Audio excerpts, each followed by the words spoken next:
Hello, I'm Kevin Anderson, the Science Education Consultant here at the Wisconsin Department of Public Instruction.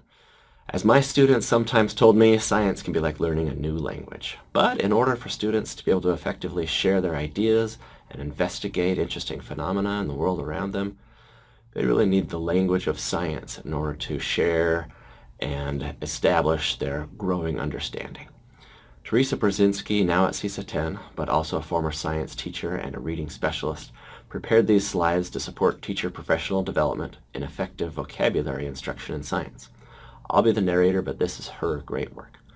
Throughout the presentation, I'll ask questions that could be used for discussion starters if you're using this resource with a professional learning community, or as guides for reflection if you're using this resource on your own.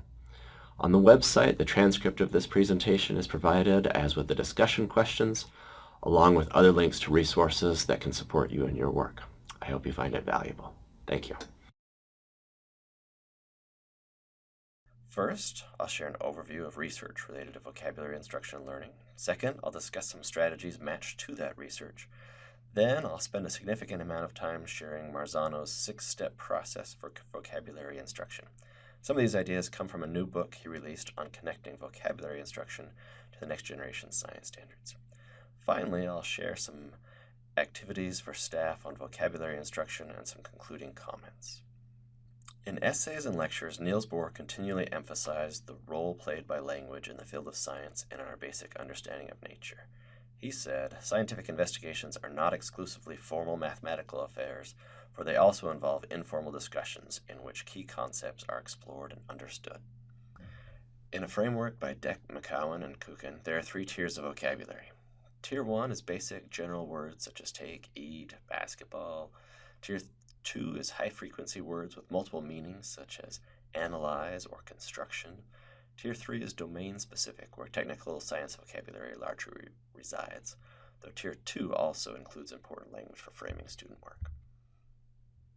Importantly, research indicates that direct or explicit instruction in vocabulary can increase vocabulary learning and comprehension. John Hattie's meta-analysis of education studies, visible learning, showed this instruction has significant effect size on assessment outcomes. Here's a quick review of research reviewed in Marzano's new book on vocabulary and science instruction, which indicates that direct vocabulary instruction should include these elements.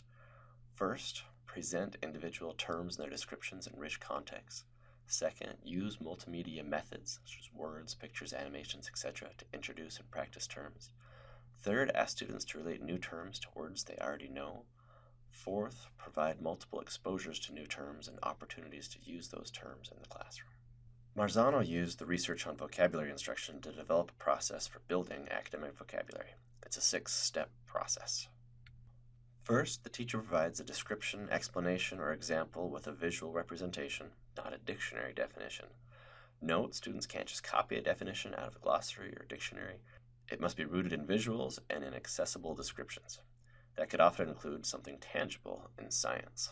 Second, you have students put the term into their own words and construct their own visual. This is a sample of a page that can guide steps 1 to 3 using student notebooks or as a standalone vocabulary glossary which is student developed. Note, access to the reproducible page can be found on the Marzano research link in the resources section of this Science Vocab website. As I'll mention again, I think connecting the vocabulary to scientific modeling is even better than just a picture, particularly one just copied from a book. Notably, in scientific modeling, students are not copying a diagram out of a book, they're making sense of a phenomena, or they're predicting what will happen. They're actively building a conceptual understanding. If they diagram how they think something works, and re-diagram their ideas as they learn more, that would be modeling. Using correct vocabulary to annotate those models is a great strategy. Now take a minute and share or reflect on strategies you found useful for having students notebook their vocabulary, or what notebooking strategies might you use in the future. Fourth, students in science should authentically experience scientific language. Engaging students in science and engineering practices allows for engagement and experiencing the words. It's important to maintain the expectation of understanding and using science terminology once it's introduced. At times, front-loading vocabulary prior to the experience may be determined as the most appropriate learning sequence, or an introductory sequence might provide a scaffold on which to build the language. Students should be using scientific vocabulary as they explain phenomena, though initial explanations as they explore might start with less formal language. Students should be using proper vocabulary as they're modeling, conducting inquiry-based investigations, discussing videos or demonstrations, conducting research, and reflecting on their learning. Fifth, students should use and speak the words often. It is important to match authentic context, i.e. the purpose and the audience in the assignment, to the classroom practices.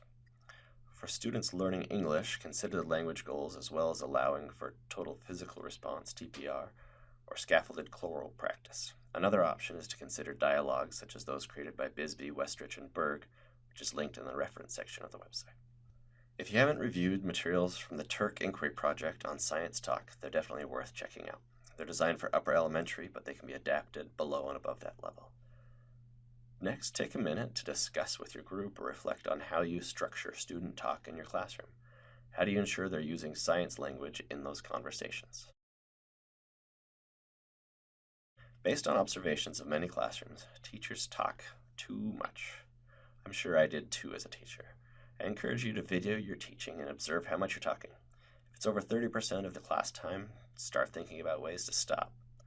One strategy is to pause and chunk, also referred to as chunk and chew. Pause every 5 minutes in elementary or every 8 minutes in middle or high school. When you pause, have students chunk or process the information through strategies such as summarization, think, pair, share, or compare and contrast. CRIS is a framework that also allows for practices of chunk and chew or pause and chunk, whatever you want to call it, within content literacy. CRIS stands for Creating Independence Through Student-Owned Strategies. There will be a link in the references to this CRIS framework and the work of Eric Jensen. The benefits of this type of chunking approach are 1. Increased processing time and retention, 2. Vocabulary practice, 3. Student engagement, which follows a socio-cognitive theory of learning. Also, in science, students should be communicating through multiple formats.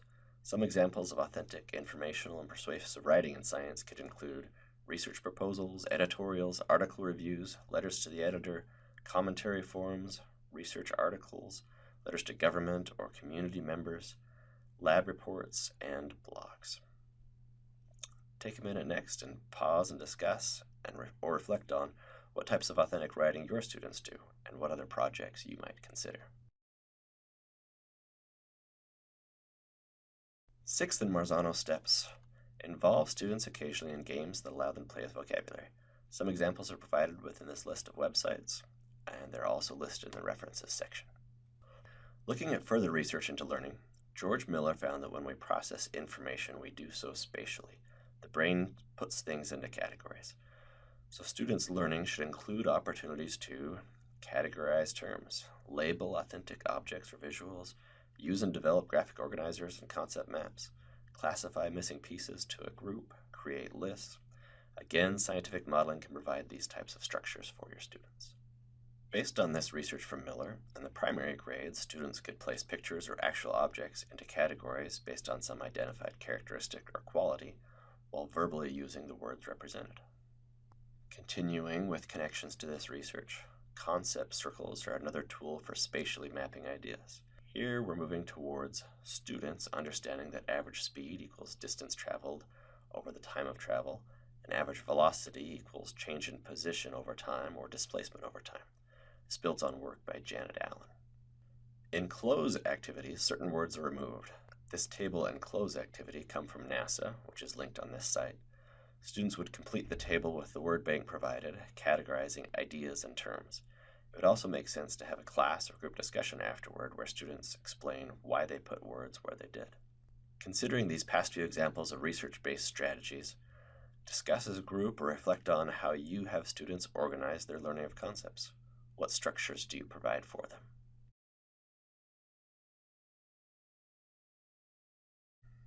Here is a secondary staff vocabulary activity that shows connections across disciplines. The references section will describe this middle or high school whole staff activity in more depth. Basically, staff sit together by discipline and brainstorm words related to their disciplines with a chosen stem or affix. They then share the words and consider how well they're able to understand unfamiliar words because of the common word parts. Finally, they discuss implications for classroom practice. On this slide, you'll see that ISO is given as an example. where teachers across subject areas could see that it relates in different ways to all their subject areas. These links provide references and resources related to root words and word origins. They relate to the previous activity, and the full links are available in the resources. Here are a few further reflection questions for a science department. How do you have students learn science vocabulary, Tier 3 words in particular? How important is it to explicitly teach Tier 2 or process words? Do you have specific discourse structures or protocols in place?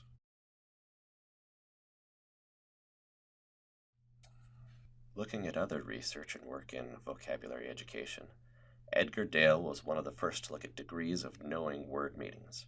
We have multiple researchers who are using these foundations in their strategies of helping students be aware of their own word knowledge. Too often students feel they know a word if they can quickly access its meaning, but in reality they only know it receptively when it can be understood when others use the word in context. It is understood productively when the individual can use it accurately and in the correct context. All English learners understand words receptively before productively, occurring between stages 3 and 4. That includes native and non-native speakers. The samples of rating scales linked here can serve as tools for students of many ages to be aware of their stage of word knowledge with the important vocabulary to your content. There are samples to be used at varying grade levels. Take a minute to check out some of these rating scales in the references section or through the link in these slides and discuss them or reflect on them.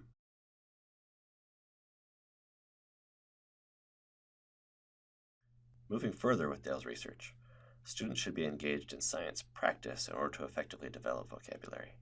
Engaging tasks allow for a deep building of concept development and vocabulary use.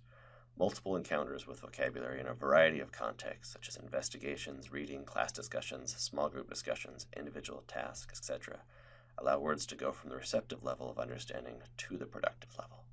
If it's relevant for your work, Marzano's book has a listing of vocabulary by grade in the Next Generation Science Standards. The pressure of word knowledge for success on the ACT and SAT used to place outside pressure on teachers to move towards ambiguous terms and the mastery of isolated terms. Please note the emphasis shifts within these assessments to reflect a more moderate approach to vocabulary and the assessment of science knowledge. The ACT in particular does not expect you to know the exact definition as much as the general concept and the context of the terms used in the passages. Similarly, as part of the ACT redesign, there will be less of an emphasis on vocabulary terms with little context, such as the sentence completion questions, and there will now be a greater emphasis on the meaning of words in extended context and on how word choice shapes meaning, tone, and impact. Finally, although some might question whether the time spent on vocabulary instruction is worthwhile, Judith Scott, Diane Jamieson Knoll, and Marlene Asselin explained that when conceptual understanding is central, the time devoted to understanding the vocabulary is well worth the effort. Quick review of what we just went through. We did a quick overview of research related to vocabulary instruction and learning, which you're welcome to dig more into. Shared a few strategies matched to that research. We went through Marzano's 6-step process for vocabulary instruction and talked about some activities for staff and students in learning vocabulary. Please send an email to me, Kevin Anderson, or Teresa Brzezinski if you have any questions or comments on this work. Thank you.